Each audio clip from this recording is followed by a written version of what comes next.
In this video, I'm going to teach you how to search in Microsoft Loop. So in order to do that, you first need to head over to loop.cloud.microsoft and you should be able to see, and here it is. So for this case, proceed to click onto this Get Started in order to sign up for an account on Microsoft Loop. However, if you already have a OneDrive account as well as Office or Microsoft Word account, proceed to use that by clicking onto this sign in option, since you can actually sign in using that account because Microsoft applications are interconnected to each other. Since I already have an account, let me just proceed to sign in. Now here is my Microsoft Loop. So in order to search for this, head over and click onto this search icon that you can see on your left sidebar. With this, you can search Loop Pages and Workspace. So if you're looking for a specific keyword, you can just proceed to search in here for that. On my case, let's input right here, progress.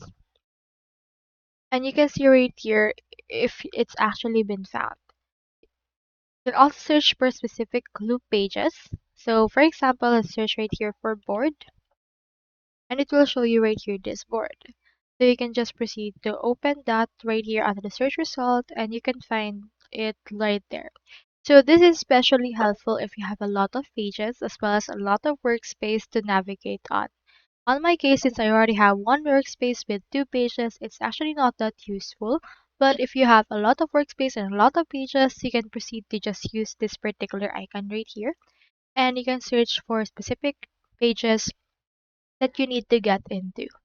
So this is especially helpful for large teams and large enterprises if they want to not get lost with Microsoft Loop.